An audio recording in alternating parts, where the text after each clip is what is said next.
Louvado seja o Senhor. Você pode sentar-se, né? Eu estava cantando aqui junto com você esse hino e na minha mente passando uma série de coisas, né? E uma delas é que essa semana a gente ficou muito preocupado porque o Sofonias, né? Um irmão muito querido nosso, diácono da nossa igreja, está com Covid, né? E ele foi para o hospital. Primeiro foi para a UTI, né? Ele já tem 95 anos, se não me falha a memória, e ele foi para o hospital e foi para a UTI. Na casa dele todo mundo pegou Covid, né? A Selene estava com Covid, o Lucas também, o filhinho dele, do Lucas também. E aí a gente muito preocupado, mas graças a Deus eles estão se recuperando, a família já se recuperou, Sofonias também. E eu falei, puxa vida, que Deus tremendo que vem agindo a nosso favor, né? E eu fiquei pensando na minha própria vida, porque mais ou menos um ano atrás, um pouco menos, né? Porque foi em fevereiro, a gente estava lá nos Estados Unidos para o tratamento da Cleusa, e nós estávamos a 17 quilômetros da cidade que teve o maior surto de Covid ali no estado de Nova York, onde começou toda a epidemia lá no estado de Nova York. E pois na cidade em que a Cleusa fazia o tratamento, onde é a clínica ali, tudo já estava fechado, porque a cidade toda estava contaminada. E o Senhor nos livrou lá naquele local onde a gente estava, no centro daquela pandemia lá em Nova York, e quando você lembra que as coisas estavam ainda mais intensas lá. E quase um ano, né, o Senhor tem dado graça, porque a gente sabe que para a Cleusa essa enfermidade provavelmente é fatal, né, porque a questão do pulmão dela é muito grave. Eu não estou dizendo com isso que a gente está isento da enfermidade. A gente sabe que todo mundo pode pegar essa enfermidade. O sentimento que me veio cantando essa canção foi de gratidão a Deus, porque até aqui nos ajudou o Senhor. Eu não sei o sentimento do seu coração, do futuro. Eu não tenho controle do futuro, você não tem controle do futuro, mas eu posso dizer até aqui, não é? Até aqui o Senhor nos ajudou. Louvado seja o nome do Senhor. Você concorda com isso? Então vamos adorar a Deus, né? Porque até aqui o Senhor tem sustentado as nossas vidas. A gente tem começado a trabalhar sobre o tema, não é? De ressurgir das nossas próprias cinzas. Nós começamos a semana passada a falar um pouquinho sobre esse tema, e eu disse que às vezes nós, por causa dos problemas, das lutas, das angústias, a gente cria um ninho, não é? Das nossas próprias cinzas, e a gente fica lá dentro. E Deus tem que vir, não é? E dar uma graça para que a gente se levante desse ninho de cinzas da nossa própria vida. E a gente olhou para esse tema em algumas perspectivas. A gente começou falando sobre quando Deus dá o impacto da realidade que Ele vê na nossa própria vida. Então há momentos em que a gente só está olhando o que está aqui, concreto, é verdade, isso aqui é um problema, é uma dificuldade, não é uma ilusão, é verdade o que está acontecendo. Mas Deus vem e diz assim, você não sabe o que eu estou vendo. Eu estou vendo outra coisa, além daquilo que você é capaz de ver. E Ele então nos dá um choque da realidade divina, daquilo que Ele está vendo, à luz da palavra de Deus, da revelação da sua presença, e assim vai. Depois nós falamos que às vezes nós estamos aninhados e não conseguimos sair das nossas próprias cinzas, porque nós somos prisioneiros do nosso passado. E a gente trabalhou a respeito desse tema domingo à noite e do hoje pela manhã, quando eu falei sobre culpa. E às vezes nós estamos prisioneiros das culpas que trazemos na nossa alma, e que a gente precisa de uma libertação, do perdão de Deus e de uma restauração na nossa alma. Mas hoje à noite eu quero continuar falando sobre os prisioneiros do passado, que não conseguem sair do seu ninho de cinzas por causa das dores que carregam na alma, por causa da amargura que está no seu coração, por causa das marcas do seu passado, de pessoas que feriram, que machucaram a sua vida. É aquela dor latente, contínua, que fustiga a nossa alma, por aquilo que sofremos injustamente através de pessoas ao longo da nossa história. E nesse sentido, quem é que já não foi ferido por alguém? Quem é que já não teve um amigo que traiu, um filho que não agiu da maneira que a gente imaginava que ele deveria agir? Ou quem sabe não passou por um momento em que sentiu que os seus pais eram parciais, ou com um irmão, ou com alguém, e não consigo mesmo? Quem já não guardou uma palavra dura dentro da sua alma? Quem não viveu na sua vida uma acusação falsa, e aquilo doeu lá dentro da alma? Quem já não teve uma data especial esquecida? A grande diferença, não é que algumas coisas, alguns ferimentos, a gente é capaz de superar sem nenhum problema. A gente atravessa por eles sem nada, passa, não tem problema nenhum. Porém, há outros que parecem que nos amarram ao nosso passado, de maneira que essas coisas têm poder de nos afetar tanto no presente quanto as nossas perspectivas de futuro. A estas feridas abertas que continuam doendo na nossa alma, a Bíblia chama de amargura. E a Bíblia faz uma série de advertências sobre o perigo de se guardar essa dor dentro da alma. Por exemplo, em Efésios capítulo 4, versículos 30 e 31, a Bíblia diz assim: não entristeçam o Espírito Santo de Deus, com o qual vocês foram selados para o dia da redenção. Livrem-se de toda amargura, indignação e ira, gritaria, calúnia, bem como de toda maldade. Em Efésios nós aprendemos que não somente nós ficamos presos ao passado por causa da amargura, mas essas dores na nossa alma fazem com que a gente entristeça o Espírito Santo de Deus. E vocês dizem, mas por que eu vou entristecer o Espírito Santo de Deus? Porque eu estou guardando dores na minha alma.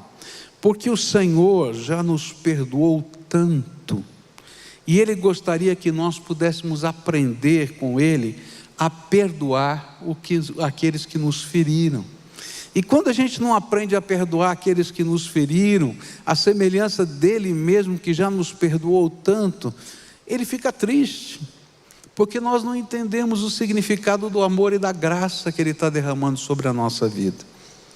A Bíblia vai dizer também que essa amargura gera em nós uma indignação permanente.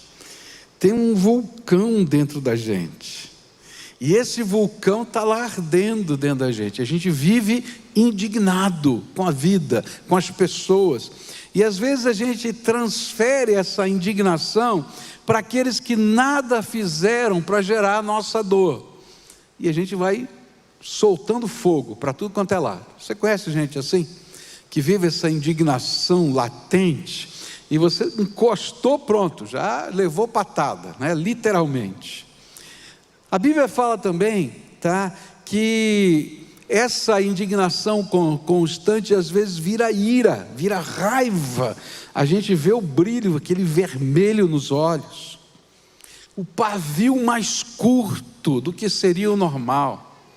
Eu me lembro de uma senhora que veio me procurar, mãe de 3 crianças, e ela chegou aos prantos, desesperada, e disse assim: pastor, eu hoje vi algo em mim mesmo que eu não queria ver nunca na minha vida. Eu falei: o que foi? E ela disse para mim assim: olha, pastor, meu pai era muito severo, e meu pai, quando batia, ele batia mesmo. Eu levei surras tremendas do meu pai, e eu sempre odiei isso no meu pai, e eu sempre disse que eu não seria como meu pai. Mas hoje, com os meus 3 filhos, eu perdi todas as estribeiras, e eu bati neles como meu pai me batia. E quando eu me vi fazendo o que o meu pai fazia, eu larguei os meus 3 filhos em casa, saí correndo e vim aqui para a igreja para falar com alguém, porque eu não quero ser esse tipo de pessoa. Olha que coisa tremenda. Mesmo sabendo que aquilo era ruim, que aquilo era tremendamente mal, ela não queria viver aquilo com os seus filhos, aquilo que estava guardado no seu coração, a aprisionava no passado e afetava o seu jeito de viver no presente. E aquilo que ela não queria fazer, fez. É interessante porque quando a gente vive a amargura, nós nos tornamos pessoas tremendamente críticas. Nós somos capazes de ver o defeito de longe, mas não sabemos ver qualidade. Porque a dor que está dentro de nós faz com que a gente aguce a crítica diante dos outros. E às vezes abre a porta para a gente da maldade dentro da alma.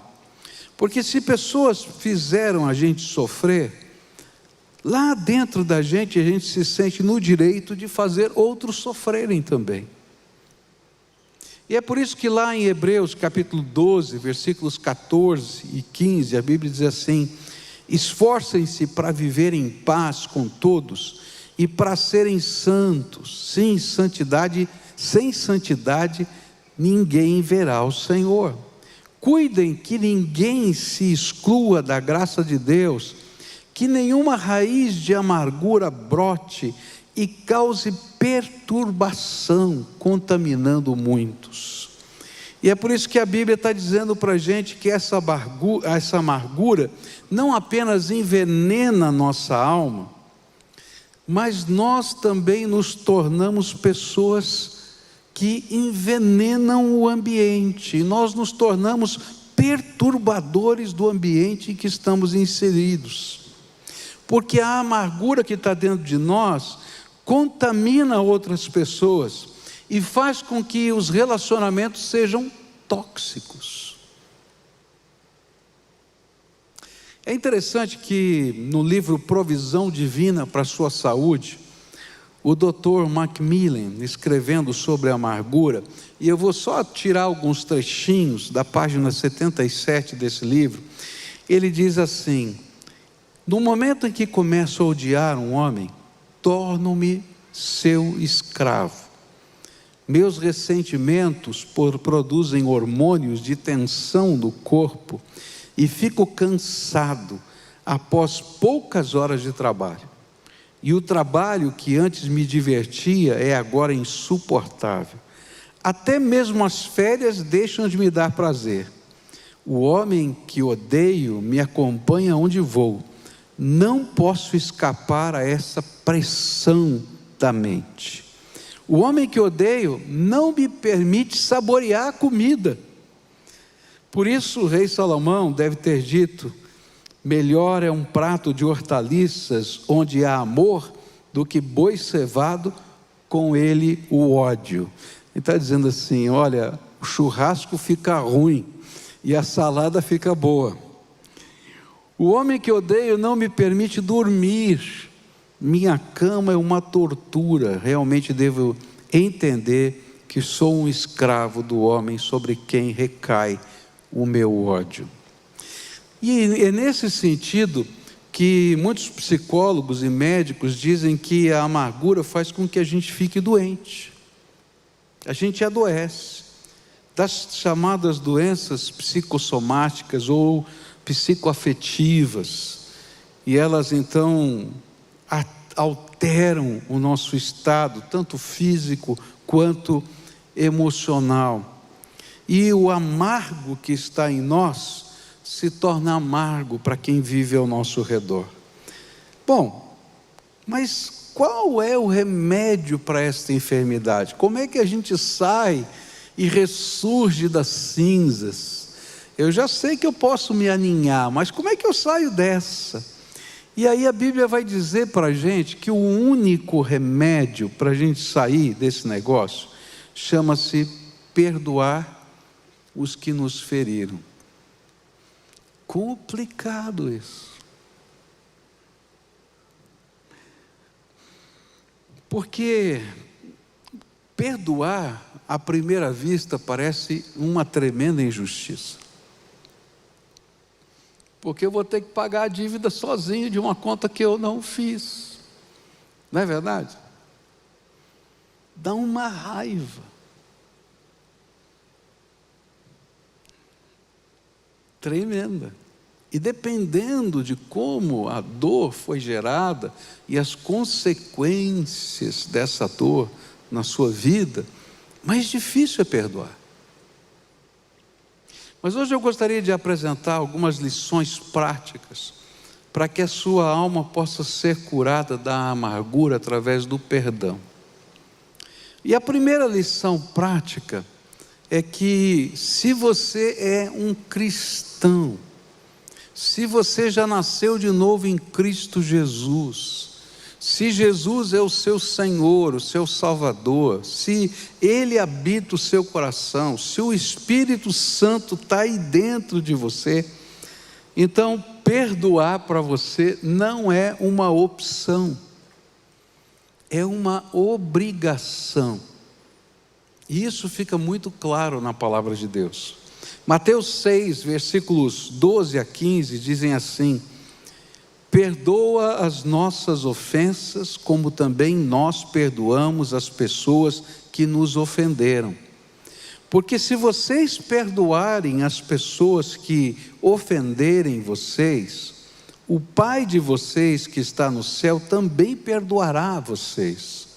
Mas se não perdoarem essas pessoas, o Pai de vocês também não perdoará as ofensas de vocês. Você lembra onde é que está esse texto? Na oração do Pai Nosso.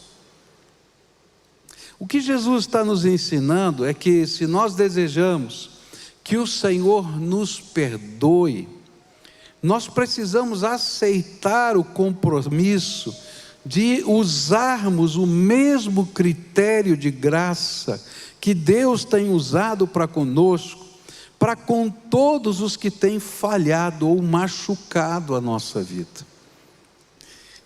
Às vezes a gente na conversa popular escuta assim: olha, eu não perdoo ninguém, porque eu não sou Deus para perdoar. Você já ouviu essa frase? Né? Mas o que a Bíblia está falando é justamente o contrário. Porque Deus te perdoou, e se você quer continuar debaixo da graça desse Deus, então você tem que aprender a usar o critério de Deus, que é graça, na tua vida. Por quê? Porque quando não perdoamos, o que vem dentro de nós é o desejo de vingança. A gente quer que aquela pessoa sofra. A gente quer que de alguma maneira a dor que está na gente vai para o outro, né? Assim, eu entendo bem, porque eu tenho um sangue italiano, dá uma vontade de dar uma esganadinha. Entende o que eu quero dizer? Assim, pegar assim, né? Puxa vida, né? Que desejo que dá. E a Bíblia diz assim: a vingança não é tua, é minha. Quando você entrega essas pessoas na minha mão, eu vou tratar delas segundo a minha graça. Mas se elas não se converterem, segundo a minha justiça. Então isso não é mais problema teu, é meu. Então anda debaixo da graça, que é melhor para você. Então, nesse sentido, perdoar os que nos feriram não é uma opção, mas uma obrigação daquele que já experimentou o poder restaurador da graça. E essa verdade foi ilustrada pelo nosso Senhor, por Jesus, ao contar a parábola do credor incompassível. E lá no capítulo 18 do Evangelho de Mateus, eu vou ler esse texto, porque ele é precioso demais. Ele diz assim: então Pedro aproximou-se, verso 21, de Jesus e perguntou: Senhor, quantas vezes deverei perdoar o meu irmão quando ele pecar contra mim? Eu acho que Pedro devia ter um pouquinho de sangue italiano. Tá bom, Senhor, já entendi que é para perdoar, tá? Já compreendi, tá? Então agora me diz qual é o limite desse negócio, né? Quantas vezes eu vou perdoar essa pessoa? E ele, eu acho que deu uma resposta para si mesmo, né? Que ele achou que era divina. Ele disse: Até 7 vezes, olha, 7 é o número divino. Até 7 vezes, então, primeira vez, segunda vez, terceira, quarta, sétimo, chega, agora eu não aguento mais, tá? E aí Jesus respondeu: eu lhe digo, não até 7, mas até 70 vezes 7. Uau! Por isso o reino dos céus, e aí então para explicar isso, ele vai contar essa parábola. Por isso o reino dos céus é como um rei que desejava acertar contas com os seus servos. E quando começou o acerto, foi trazido à sua presença um que lhe devia uma enorme quantia de prata. Em outra versão diz 10.000 talentos de prata. Para você ter uma ideia do que seriam 10.000 talentos de prata, um talento de prata tinha 35 quilos. Então a gente está falando de 350 toneladas de prata, tá? Isso representaria, ao preço de hoje, tive a pachorra de calcular, 1 grama de prata custa R$ 4,62 hoje, tá? E se a gente colocar isso aqui, não é? 350 mil quilos vezes 1.000 vezes 4,82 vai dar 1,687 bilhões de reais. É uma quantia impagável, é isso que ele está tentando dizer. Como não tinha condições de pagar, o Senhor ordenou que ele, sua mulher, seus filhos e tudo que ele possuía fossem vendidos para pagar a dívida. E o servo prostrou-se diante dele e lhe implorou: tem paciência comigo e eu lhe pagarei tudo. E o senhor daquele servo teve compaixão dele e cancelou a dívida e o deixou ir. Mas quando aquele servo saiu, encontrou um de seus conservos que lhe devia 100 denários. 100 denários era igual a 100 vezes a diária de um trabalhador braçal. Então, se a gente colocar aí R$150 a diária, tá? Vezes 100, ele deveria R$15.000. Era uma boa dívida. E ele vai lá e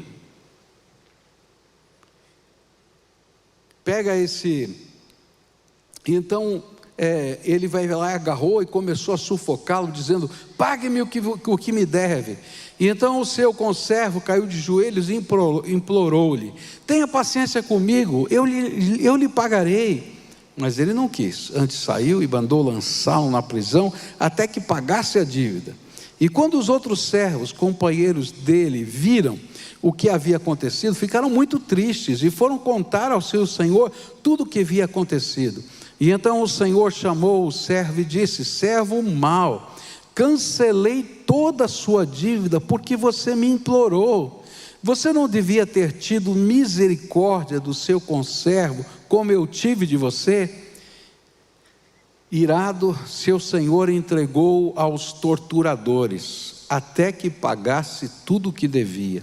E assim também lhes fará meu Pai Celestial, se cada um de vocês não perdoar de coração o seu irmão. Eu achei interessante isso, ele colocou: perdoar de coração o seu irmão.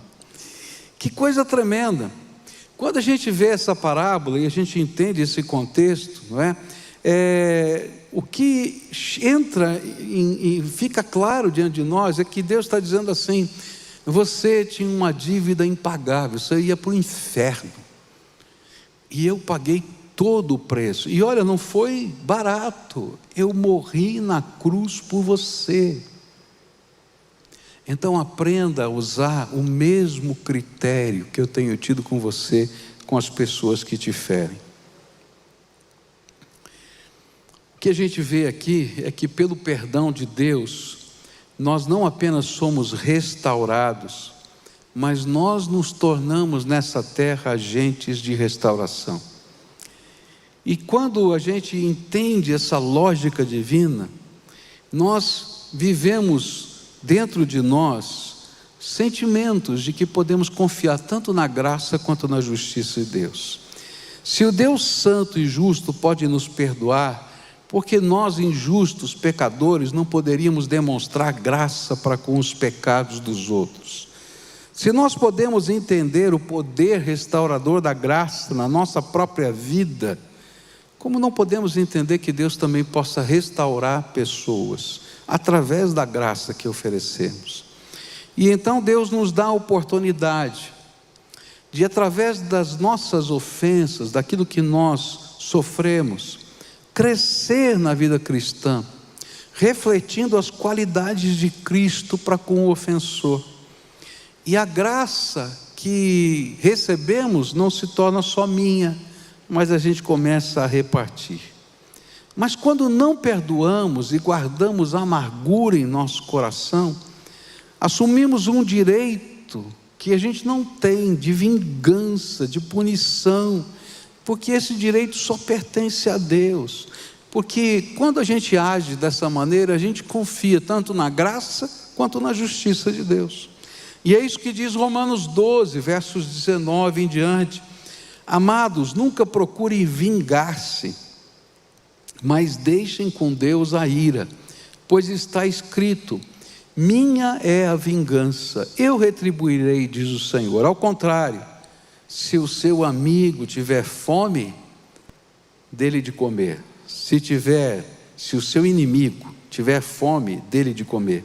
Se tiver sede, dele de beber. Fazendo isso, você amontoará brasas vivas sobre a cabeça dele. Não se deixem vencer pelo mal, mas vençam o mal pelo bem. Senhor, que palavra difícil é essa, não é verdade?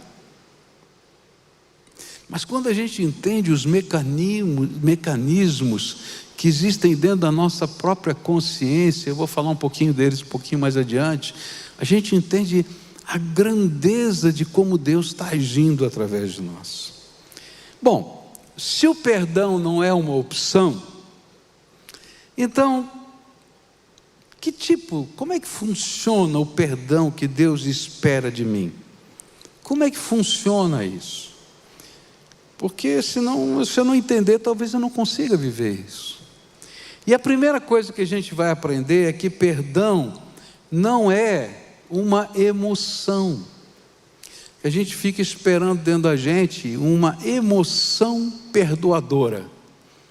E eu quero dizer para você que essa emoção perdoadora não vai vir, porque a nossa natureza é dar uma esganadinha. Tá? Então o que é o perdão? O perdão é uma decisão.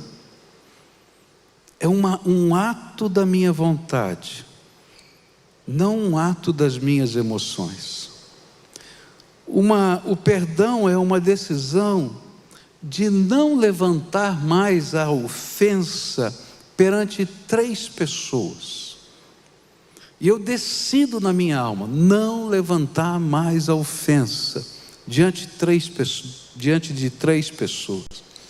Primeiro, diante de Deus, porque eu já entreguei. Senhor, eu não sei lidar com isso, não sei como é que o Senhor vai trabalhar isso, se o Senhor vai perdoar, se o Senhor vai derramar justiça, eu não sei, porque ele é teu filho e o Senhor vai trabalhar a vida dele como um pai trabalha a vida de outro filho que está com problemas. Não é assim? Não é? Lá nós somos em 4 irmãos, né? E pequenos, você imagina, a gente brigava legal, viu? Brigava mesmo, 4 irmãos brigam, pode ter certeza, né? E as brigas eram legais, assim, entendam bem, né? E aí tinha uma regra lá em casa: a gente não podia bater no irmão, porque se batesse apanhava todo mundo. Eu não sei como era na sua casa, na minha casa era assim. E aí então a gente dizia assim: pai, né? Fulano fez isso, mãe, Beltrano fez aquilo, tá? E a gente ficava esperando, agora ele vai ver. E nem sempre era exatamente o que a gente pensava, né? E eu fico pensando que Deus colocou modelos dentro da vida da gente para entender como é que funciona. Porque Na família, a gente vai aprender disciplina, a gente vai aprender a repreensão, a gente vai aprender uma série de coisas, mas vai aprender amor, vai aprender restauração, e a medida daquilo que vai ser feito, os critérios que foram usados, de disciplina, de tudo mais, tem a ver com a restauração e com o amor que está no coração do pai e da mãe. Não é simplesmente o deixa para lá e passar a mão na cabeça, mas é também um critério que não seja destruidor na vida do outro e que possa produzir transformação. Então eu tomo a decisão de confiar em Deus, e eu não levanto mais a minha ofensa para Deus. Senhor, já te entreguei, isso é problema teu. Mas eu não vou levar a minha ofensa para os outros. Por quê? Porque como aquilo não deu para dar aquela esganadinha, sabe, né? Então eu começo a ser aquele que fala mal, critica, pega no pé, está entendendo? E às vezes então aquilo se fica sendo reavivado dentro da gente, e não apenas para os outros, mas inclusive para o ofensor. E eu vou decidir então, em terceiro lugar, não levar a minha ofensa para mim mesmo, porque enquanto eu estiver realimentando a minha ira dentro de mim, aquilo continua fervendo na minha alma.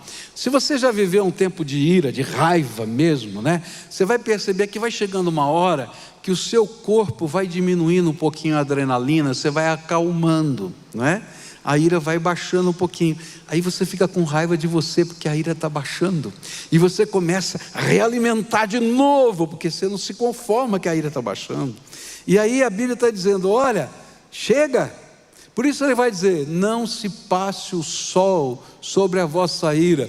Não dá para você ficar com essa raiva de um dia para o outro. Acabou o dia, tem que acabar a ira. É essa a ideia que a palavra de Deus está colocando. Nesse sentido, o perdão é unilateral. Ele não depende dos méritos do ofensor. É uma ação do amor de Deus através de nós para gerar transformação em nós mesmos e no outro. Por isso lá em Romanos capítulo 12 ele vai dizer, antes, se o teu inimigo tiver fome, dá-lhe de comer, se tiver sede, dá-lhe de beber, porque fazendo isto amontoarás brasas de fogo sobre a sua cabeça. E aí a palavra de Deus vai dar um conselho que é tremendo. Ele diz assim, olha, se tem alguém que te machucou, te fez sofrer, vai lá e abençoa. Senhor, dá raiva, né? Fala a verdade. Mas quando a gente entende, isso é uma coisa tremenda. Eu não sei se dá para colocar na tela um desenho que tem aí na mensagem que eu passei para você, sobre culpa e ofensa. Não sei se você vai conseguir colocar. A culpa e a ofensa, tá? Elas geram dentro da gente um certo equilíbrio, tá? Então há uma profunda relação entre a ofensa e a culpa na mente humana. Por isso Deus pode usar o perdão e a graça por Ele comunicado para quebrantar um coração. Se a ofensa pesa, está lá colocada a figurinha lá para você, então a culpa diminui. Então, por exemplo, se você foi ofendido e você ofende, o outro não se sente culpado, porque você já ofendeu, ele já pagou o preço.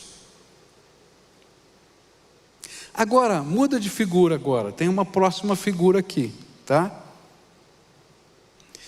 Então, quando tem ofensa e ofensa, tá? Fica tudo equilibrado, tá? Mas, se a ofensa está de um lado, tá? E você vai e retribui com graça, a culpa cresce. E é por isso que a Bíblia vai dizer, quando você vai lá para o seu inimigo, dá de comer, dá de beber e cuida, né? É uma contradição. E aquilo começa a mexer com a alma. O que está acontecendo aqui? amontoa brasas vivas na cabeça daquela pessoa. É isso que a palavra de Deus está falando. Por isso, perdoar é uma decisão de fé, por tudo quanto Jesus já fez por nós, e para que nós sejamos libertos, curados, ao mesmo tempo que somos instrumentos da graça curadora divina em nossa vida e na vida dos outros.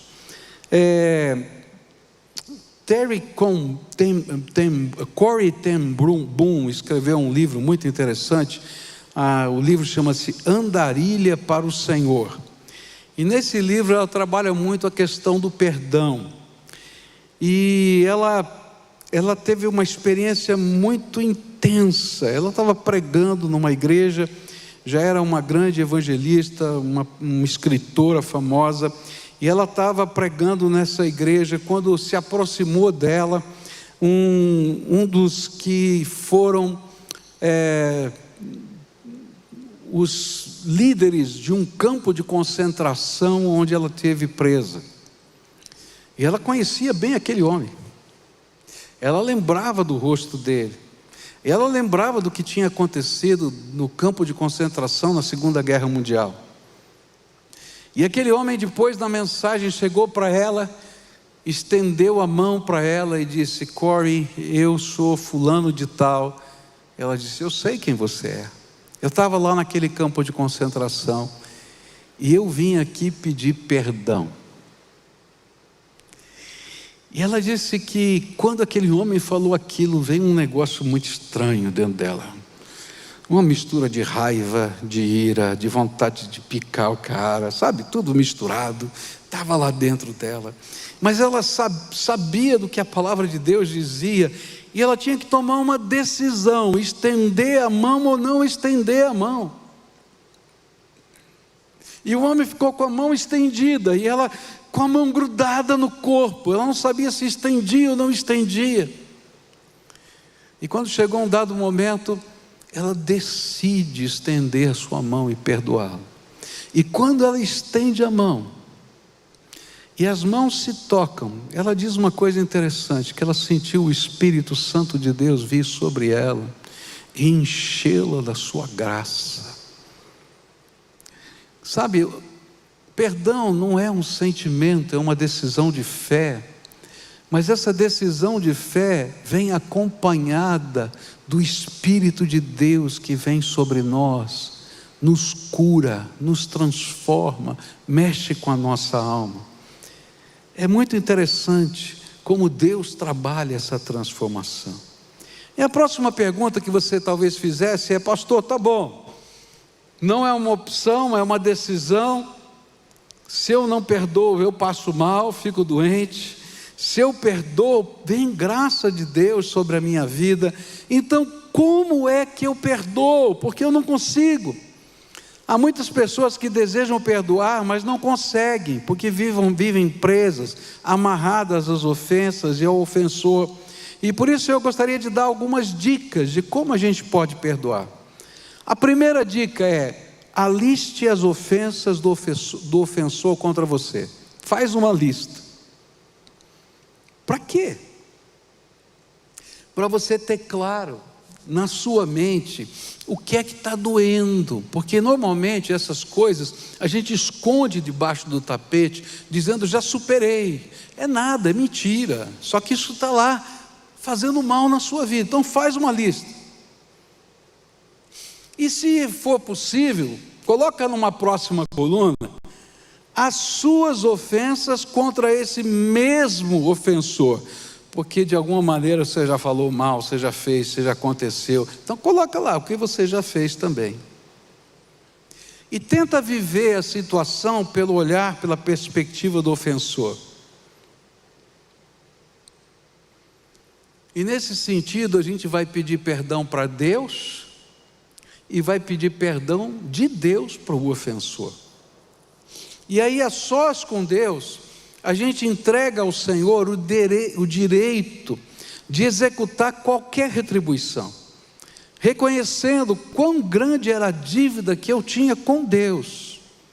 E agora que eu sou perdoado, Isso deve servir de motivação para que eu possa descansar na mão de Deus aquilo que me fazia tão mal.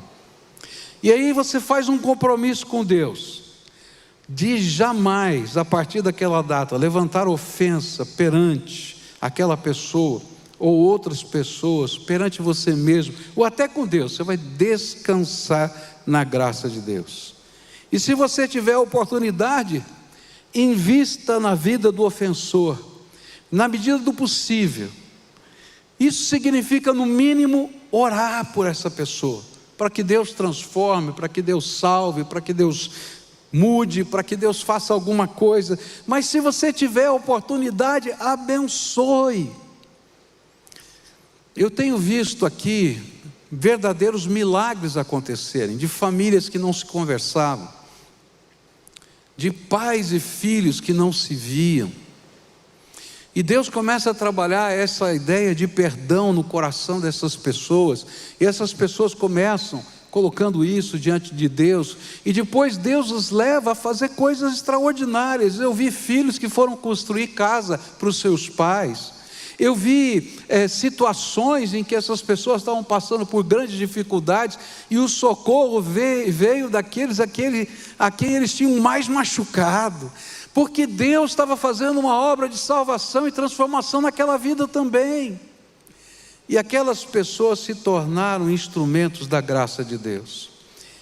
E uma das razões por que a gente faz isso é porque lá em Mateus, capítulo 6, versículo 21, a Bíblia diz assim: porque onde está o teu tesouro, aí está também o teu coração. Querido, se o teu tesouro estiver nas dores da sua alma, então o teu coração vai ficar doente, e você também. Romanos capítulo 12, versículos 20 a 21 vai dizer: pelo contrário, se o teu inimigo tiver fome, dá-lhe comer; se tiver sede, dá-lhe beber, porque fazendo isso amontoarás brasas vivas sobre a sua cabeça. E ele vai acrescentar: não te deixes vencer do mal, mas vença o mal com o bem. Olha, sabe uma outra razão por que a gente perdoa? É porque se a gente simplesmente quiser só a vingança e a retribuição, o mal venceu, e o ciclo da desgraça continua. E a única maneira de interromper o ciclo da desgraça é quando a gente quebra o espelho. Está entendendo? Se olhou feio para mim, eu olho feio para você. Então eu tenho um espelho. Você gritou, eu grito também. Mas quando eu mudo, eu quebro o espelho, eu venço o mal com o bem. E aí eu posso agradecer a Deus o propósito dele por meio das ofensas. Sabe, Deus, Ele não tem planos de mal contra nós. O mal que foi feito a você foi feito por pessoas, não foi por Deus. Não estava no propósito divino que você vivesse esse mal. Isso eu quero deixar bem claro. Mas eu quero dizer para você que Deus nunca esteve fora do controle. E até o mal que foi feito para você, Deus vai transformar em bênção, de maneira que você não pode nem imaginar. E é por isso que a palavra de Deus vai dizer que eu posso dar graças em tudo, porque eu creio no poder da vontade de Deus a meu favor, e que ninguém vai poder roubar isso que Deus tem para mim. E lá em Romanos 8, 28, ele vai dizer assim: pois sabemos que todas as coisas trabalham juntas para o bem daqueles que amam a Deus, daqueles a quem Ele chamou de acordo com o seu plano. E aí a gente pode vencer as dores que estão dentro da nossa alma. Isso a gente chama de cura interior.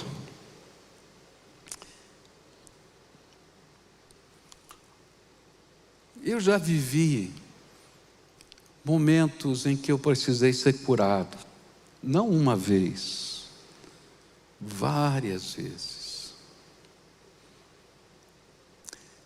E as curas, elas tiveram que ser trabalhadas dentro da minha alma, em alguns momentos até em que eu já era pastor, e que eu podia até pregar mensagens como esta. mas talvez eu não conseguisse vivê-las. Eu carregava uma dor na minha alma, durante muitos anos isso aconteceu, com o meu pai. O meu pai se separou da minha mãe. Eu sempre admirei tremendamente meu pai pela sua capacidade, pela sua inteligência, pela sua maneira de resolver questões, pelas suas filosofias, né, práticas de vida. Mas quando houve a separação, devagarinho, bem devagarinho, houve uma separação. Então, meu pai tinha algumas idiosincrasias, algumas coisas meio esquisitas dentro dele. E durante muitos anos, o papai nunca divulgou o endereço dele. Então, a única maneira que a gente tinha de conversar com o papai, depois que ele estava separado, era ligar para o escritório na empresa que ele trabalhava. E eu me lembro de uma ocasião que o meu irmão teve que ser internado no hospital de emergência, isso foi num sábado, e eu não tinha como comunicar com meu pai, pedir ajuda dele. E eu fui à casa da minha avó, e eu sabia que a minha avó tinha esses contatos, e a minha avó não queria me dar, porque ela tinha sido proibida pelo meu pai. E depois de muita luta, a vovó deu o endereço do meu pai. E era uma coisa tão doída, que eu peguei meu carro naquela época, eu já era um jovem, já não era casado, mas já dirigia, e fui até o endereço da casa do meu pai. Subi no prédio em que ele morava e fiquei na porta do apartamento. Cheguei a colocar o dedo na campainha da porta, mas não consegui apertar aquele botão. Eu não sei explicar para você porque eu não consegui apertar. Eu estava travado. Eu estava doente.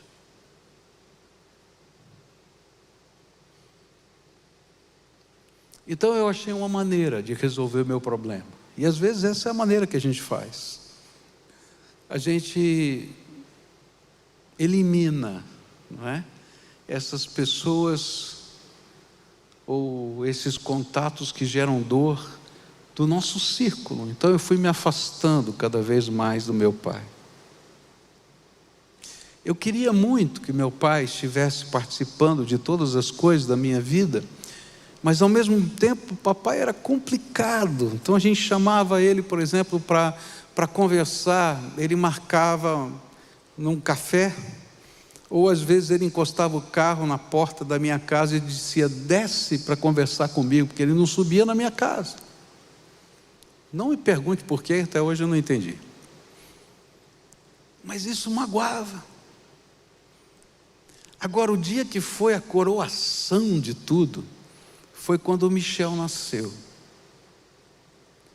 E aí ele foi me visitar. Esse dia ele subiu na minha casa, pegou o meu filho no colo, brincou com ele. E quando ele saiu, ele falou uma coisa que hoje talvez eu consiga entender com uma outra perspectiva, mas naquele dia eu não conseguia entender. Ele foi pegar o elevador do prédio que a gente morava, eu fui acompanhá-lo, e ele olhou bem para mim e disse assim: filho, você me faz sofrer. Nossa! Eu acho que hoje eu consigo entender que ele estava falando: olha, as minhas lembranças me fazem sofrer, as coisas que eu perdi me fazem sofrer, mas aquilo bateu errado. Você vem aqui ver o teu neto e diz para mim que eu te faço sofrer, então não precisa mais vir. E eu fui me afastando.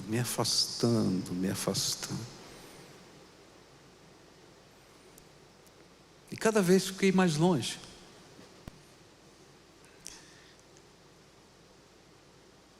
E eu não sabia lidar com isso. Anos se passaram. Eu já era pastor dessa igreja, aqui em Curitiba. Quando no Natal, meu pai embriagado, ligou para mim e disse: por que você criou uma barreira entre nós? Nossa, a vontade que eu tinha, você não pode nem imaginar. E eu vi que ele não estava bem, estava sozinho, não tinha ninguém. Ele disse: pai, eu vou a São Paulo e nós vamos conversar. Marca aí o dia. Marcamos um dia, eu fui a São Paulo. E outra vez papai fez do mesmo jeito, marcou um encontro comigo num café da cidade. E aí começamos a conversar. Mas antes de ir, Deus teve que trabalhar no meu coração. Porque perdão não é uma emoção. A emoção que eu tinha era muito ruim. Perdão era uma decisão que eu precisava tomar. E perdão precisava ser um ato de saber que Deus está tratando ele, e que está me tratando, e que eu posso ser instrumento desse tratamento. E aí conversamos, passamos uma tarde conversando, eu e meu pai. E daquele dia em diante, as coisas mudaram na nossa vida. A primeira coisa que ele fez foi me dar o endereço e o telefone da casa dele. Depois de não sei quantos anos, me convidar para levar os meus netos, os netos dele, os meus filhos, para a casa dele. E nós fomos a São Paulo para levar os netos lá. De restabelecer contatos que nós não mantínhamos, de poder falar quase toda semana, de a gente poder sonhar sonhos juntos, e de restaurar e encerrar um ciclo de sofrimento na minha própria vida. Eu quero dizer para você que às vezes a gente fica amarrado no passado da gente, e a gente não sabe quanto de mal isso faz para a gente. E hoje o Senhor está pedindo para você que você dê liberdade para Ele te curar, dele quebrar a corrente do passado que tem a ver com a amargura, com a dor que está dentro da sua alma. Eu sei que existem dores que são dores de violência, dores de injustiça, mas não importa o tipo da dor que vem dentro da sua alma, essas dores, elas vão ter que ser tratadas por Deus.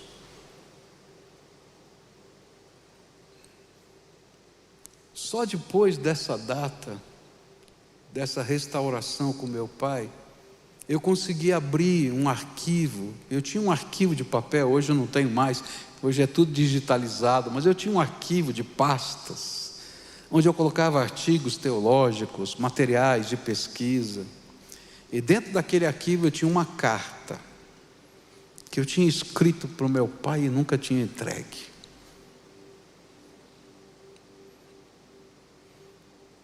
E o interessante é que ela ficava guardada naquele arquivo, assim como a mágoa fica guardada no coração da gente. A gente não vê, está lá no arquivo, mas ela continua fazendo mal. Tanto que muitas vezes eu peguei aquela carta na mão para jogar fora e nunca tive coragem de jogar. Porque de alguma maneira aquilo era uma nota promissória, que estava lá. Está vendo? Mas quando a gente consegue ser liberto do nosso passado, a gente pode jogar fora as notas promissórias. Não, porque você nunca vai recebê-las. Elas já caducaram. Só fazem mal para você. E porque a graça de Deus pode ser transformadora na nossa vida e na vida dos outros. Você quer ser curado? O teu passado tem que ser tratado. E quando o nosso passado é tratado, quer seja pela culpa que é perdoada em Cristo Jesus, quer seja pela amargura, que em Cristo Jesus, no poder dele, a gente consegue liberar perdão por um ato de vontade e por uma caminhada de fé. a gente pode escrever um futuro para a vida da gente. Se você vive amarrado ao seu passado, o teu futuro está amarrado ao teu passado. Eu conversava com um professor meu, que o sonho dele era tirar o seu doutorado, porque durante muito tempo da sua vida, o seu pai o chamava de burro, e ele queria ter um título de doutor para dizer para o pai dele: está vendo, não sou burro. Tem gente que está atrelada ao seu passado e fazendo coisas na vida e perseguindo alvos que talvez não sejam os melhores ou os mais gratificantes para você, e aquilo que você acha que é gratificação, na verdade, não é nada. Eu me lembro de uma jovem que se formou numa determinada área. No dia em que ela recebeu o diploma, ela entregou para sua mãe, e a partir daquele dia, nunca mais ela fez nada naquela área. Tem gente presa ao passado, que não consegue viver o presente e o futuro. Chega, o Senhor quer fazer alguma coisa nova na tua vida, e essa coisa nova vem pela graça de Deus. Como é que isso acontece? Primeiro, o Espírito Santo de Deus nos toca, diz: você é meu amado, você é minha amada. Pode ser que as pessoas tenham se esquecido de você, mas eu não posso me esquecer de você, porque eu tenho o teu nome gravado na palma da minha mão. Está lá na Bíblia isso. Você é precioso para mim. Então, descansa a tua dor na minha mão e confia no meu jeito. Entrega isso que te dói para mim e segue a tua vida. E olha, eu vou te dar oportunidades de você ser bênção para quem te machucou. Senhor, o Senhor está pedindo demais, mas quando vier essa oportunidade, faça, porque é tremendamente libertador. Porque a gente diz: Senhor, eu venci o ciclo do mal com o bem, e a gente se torna bênção na vida das pessoas. Se você é essa pessoa a quem o Espírito Santo está falando, que precisa romper com as cadeias do passado, eu queria desafiar você hoje a orar comigo. Se você está aí na sua casa, está participando da televisão, pelas mídias sociais, se você está ouvindo por um podcast, ou quem sabe por uma emissora de rádio, eu queria dizer para você: o Senhor que está operando aqui nesse lugar agora é o que vai operar na sua vida agora, nesse momento aí onde você está. E eu acho tremendo isso, porque não é a palavra do pastor que faz isso, não é o ambiente que faz isso, é o Senhor Jesus que está aí presente com você. Ele é um Deus de perto e um Deus de longe. Então, se você estiver aqui e hoje o Espírito Santo está falando com você para ser liberto, para ser livre dessa dor que está na sua alma, eu vou convidar você a ficar de pé aí no seu lugar para a gente orar juntos. Se o Espírito Santo de Deus está falando com você, se você está aí na sua casa e você puder se ajoelhar agora, se ajoelha na presença de Deus, como um símbolo de busca espiritual. Se você está, quem sabe, dirigindo o seu carro, ouvindo rádio, encosta o carro agora no meio fio e para tudo para a gente orar na presença de Deus. E a gente vai começar agora pedindo graça de Deus. E a primeira coisa que você vai fazer, você que está em pé, é colocar diante do Senhor o que está machucando o seu coração. Conta a tua história para Jesus. Se você lembra o nome das pessoas, fala.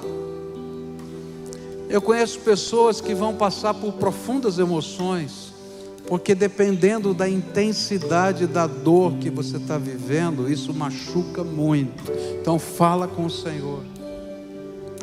Se você foi abusado emocionalmente, fisicamente, sexualmente, fala para Deus do abuso. O que aconteceu? Pode falar. Não foi justo. Não é verdade. Olha, Senhor, não foi justo. Conta a tua história para Ele. Agora que você contou a tua história, você vai dizer: Senhor, de hoje em diante eu vou entregar nas tuas mãos a minha dor, e eu não quero retê-la mais, porque eu não tenho poder de lidar com ela. De hoje em diante quem cuida é o Senhor. A maneira que o Senhor vai cuidar é problema teu, porque o Senhor está cuidando de mim, isso é o mais importante. E no buraco que fica dentro do coração da gente, porque quando a gente tira alguma coisa, fica um buraco.